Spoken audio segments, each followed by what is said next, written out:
Dear students, good morning.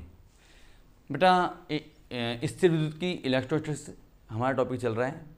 इसमें हम normal बातें अभी तक जो पढ़ा है वो सारी नॉर्मल बातें हैं। एक बार उनको ध्यान से पढ़िए। बेसिक चीज़ें जिसको बोलते हैं किसी टॉपिक की, वो चीज़ें हैं वो कि आवेश कितने प्रकार का होता है, आवेश का मात्रक क्या होता है, आवेश की विमा क्या होती है, आवेश संरक्षण का नियम, आवेश उत्पन्न करने की विधियाँ, आवेश संरक्षण का नियम, आवेश क्वांटीकरण का नियम, ये सब हम पढ़ चुके थे। मेन जो चैप्टर स्टार्ट होता है वो यहाँ से स्टार्ट मानिए आप, कूलाम का नियम। ये कूलाम का नियम क्या है?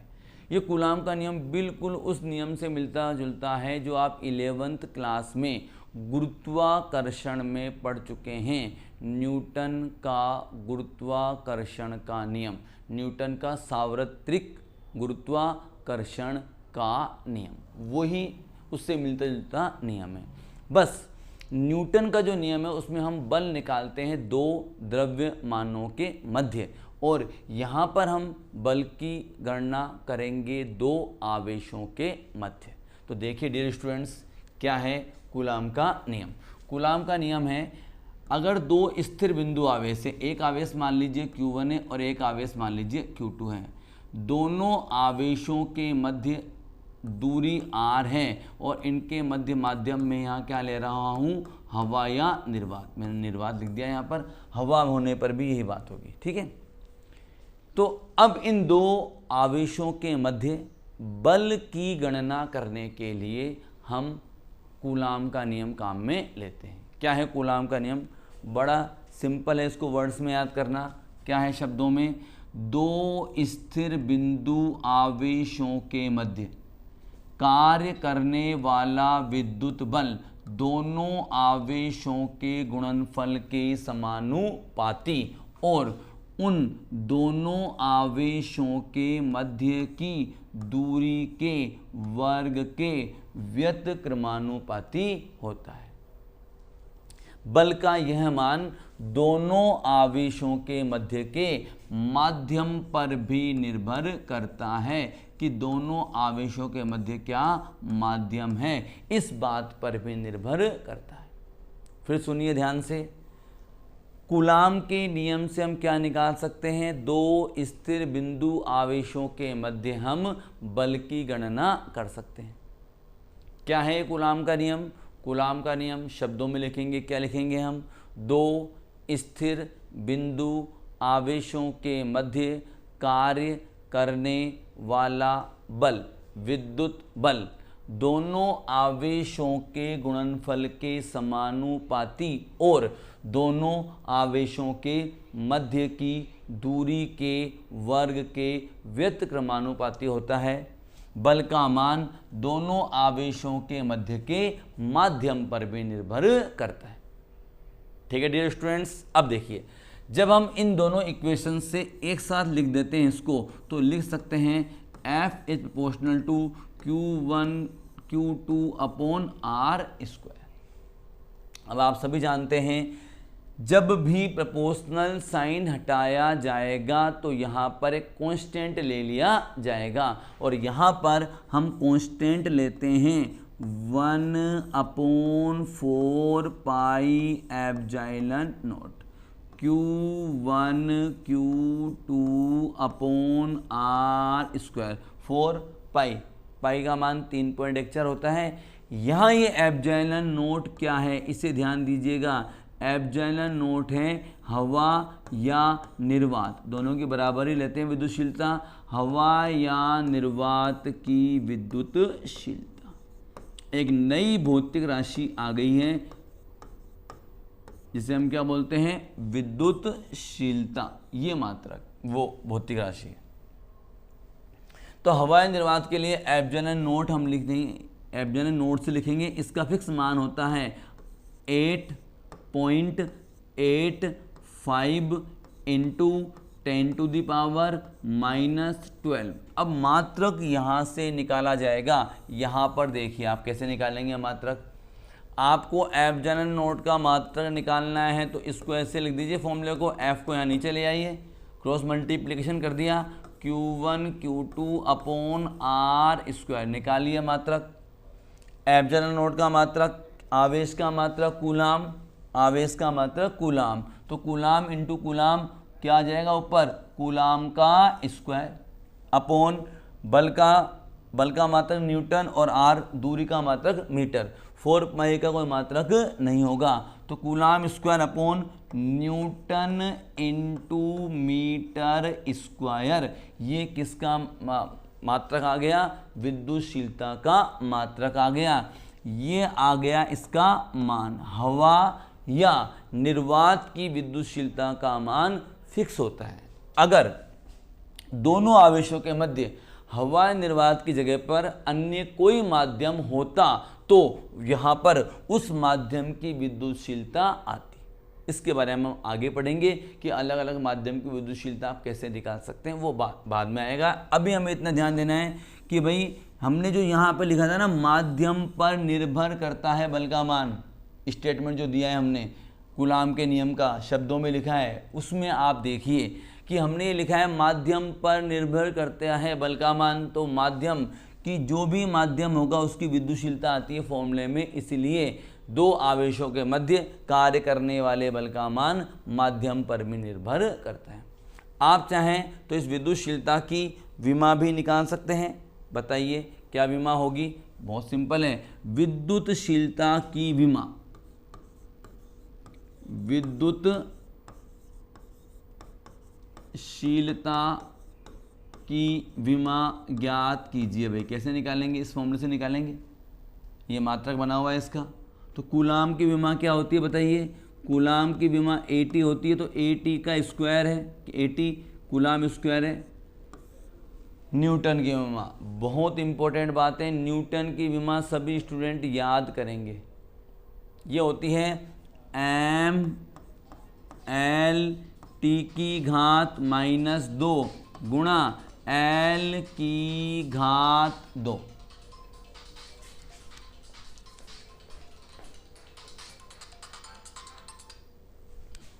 L की घात 2, ठीक है। अब देखिए ये आ जाएगा यहाँ पर M की घात -1, L की घात -3, T की घात 4 और A की घात 2। M-1 L की घात -3, T की घात -2 तो ये है और T की घात 2 ये है, ऊपर चला जाएगा T की घात 4 और A की घात 2। ये किसकी विमा आ गई, ये आ जाएगी विद्युतशीलता की विमा। चलिए ये हो गया कूलाम का नियम। अब देखिए आगे कूलाम का नियम, यहाँ पर ध्यान दीजिएगा कूलाम के नियम के से संबंधित कुछ बातें हैं। पहली बात तो ये आ गई, ये बात समझ में आ गई आपको कि बल का जो मान है, दो आवेशों के मध्य कार्य करने वाले बल का जो मान है, यह दोनों आवेशों के मध्य के माध्यम पर निर्भर करता है।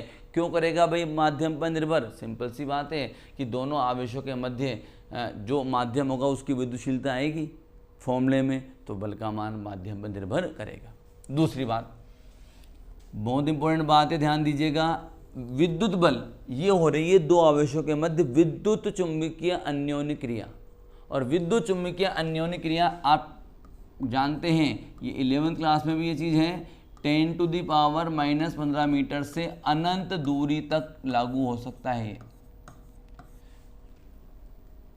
नाभिक के अंदर, ये हम पहले बता चुके हैं आपको, समान आवेशों में प्रतिकर्षण और असमान प्रकृति के आवेशों में आकर्षण होता है, लेकिन नाभिक के अंदर प्रोटॉन और प्रोटॉन जो होते हैं ना, उनके मध्य कैसा बल कार्य करता है, कैसा बल, आकर्षण प्रकृति का। तो अब यहाँ पर तो कूलाम का नियम फेल हो गया, ऐसा नहीं है। यहाँ नाभिक के अंदर प्रोटॉन और प्रोटॉन के मध्य जो नाभिकीय बल कार्य करता है वह विद्युत चुंबकीय अन्योन्य क्रिया नहीं है, वह नाभिकीय अन्योन्य क्रिया है। वो उनके मध्य बल का मान हम कूलाम के नियम से नहीं निकालेंगे।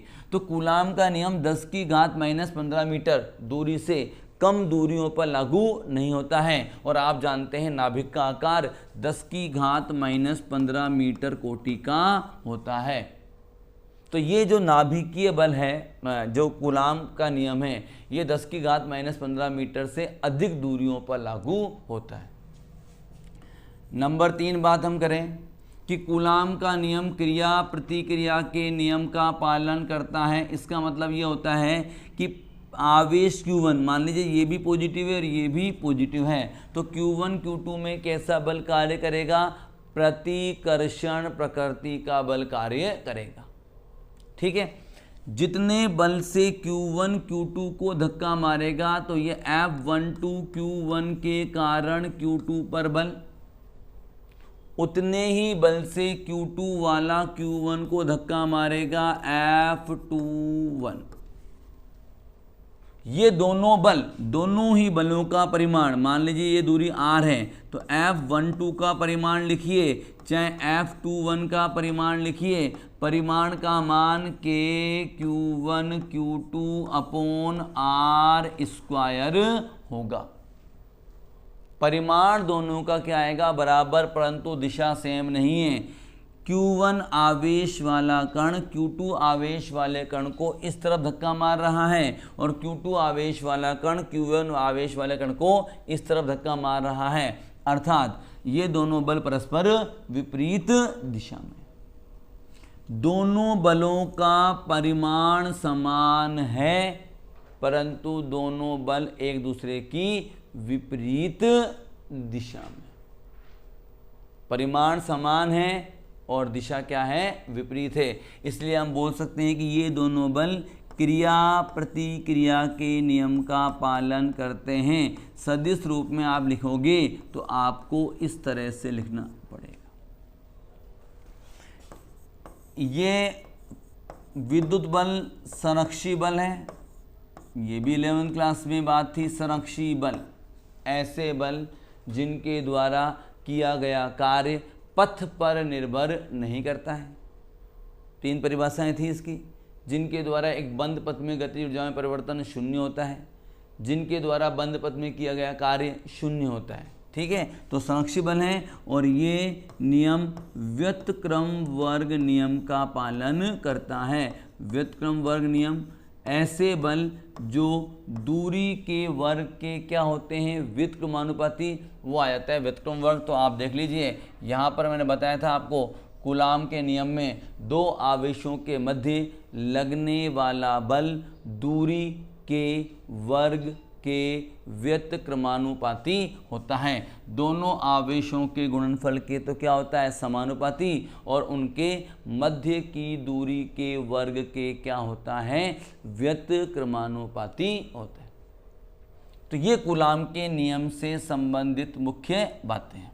अब देखिए, फॉर्मूला सबको याद हो गया। दो आवेशों के मध्य बल का फॉर्मूला क्या होगा? K Q1 Q2 upon R square. कभी भी दो स्थिर बिंदु आवेशों के मध्य हमें बल की गणना करनी है तो बल का फॉर्मूला होगा F equal to K Q1 Q2 upon R square. एक सिंपल सा क्वेश्चन लेते हैं कि दो आवेश है, एक Q1 है और एक Q2 है, इनके मध्य की दूरी R है, तब बल का मान लीजिए F है। अगर इनके मध्य की दूरी को 2R कर दिया जाए तब बल का मान कितना हो जाएगा? अब आप देखिए, आवेश सेम है, माध्यम सेम है, केवल आपने क्या चेंज की है? दूरी। और आप जानते हो दो आवेशों के मध्य लगने वाला बल दूरी के वर्ग के क्या होता है? व्युत्क्रमानुपाती। दूरी आपने बढ़ाई है, दूरी बढ़ाई है तो बल का मान कम हो जाएगा। दूरी को दुगना कर दिया तो बल का मान 2 का स्क्वायर 4, चौथाई हो जाएगा। तरीके से पूरा सोल्व करें हम क्वेश्चन को। कैसे करेंगे? बाद में बल का मान F2 है, पहले बल का मान लीजिए F1 था। यहाँ आएगा F2 ऊपर लिया है तो R1 अपॉन R2 का होल स्क्वायर। अब F2, पहले बल का मान F था, R1 कितना है? R स्क्वायर, R2 कितना है? 2R का स्क्वायर। R स्क्वायर से R स्क्वायर कैंसिल हो जाएगा। तो अब आप देख सकते हैं बल का मान पहले वाले बल के मान की तुलना में चौथाई हो जाएगा। इस तरह बिल्कुल सिंपल सा क्वेश्चन लिया है हमने। क्वेश्चन ऐसे आ जाए, दोनों आवेशों के परिमाण को दुगना कर दिया, दूरी सेम रखी है, माध्यम सेम रखा है, दोनों आवेशों के मध्य के आवेशों के परिमाण को दुगना कर दिया है, तो क्या होगा, दुगना कर दिया है तो भी बल का मान अब 4 गुना बढ़ जाएगा। इससे भी दुगना कर दिया और इससे भी दुगना कर दिया। एक बात और, हमने यहाँ के क्या ले लिया है, देखिए यहाँ हमने 1/4 पाई एप्सिलॉन नॉट लिया था ना, उसको हम शॉर्ट में क्या लिख देते हैं, के। जो 1/4 पाई एप्सिलॉन नॉट दिया था ना, उसको हम यहाँ पर शॉर्ट में क्या लिख देते हैं, के। और इस के का मान जब यहाँ पर आप 8.85 गुणा 10 की घात -12 लिखोगे और इसका मान निकालोगे तो इसका मान आ जाएगा 9 गुणा 10 की घात 9। मात्रक लिखें आप इसका, तो ये एप्सिलॉन नॉट के मात्रक का व्युत्क्रम आएगा। जैसे इसका क्या आया था, coulomb square upon newton into metre square आया था ना, तो इसका क्या आएगा, newton into metre square upon coulomb square.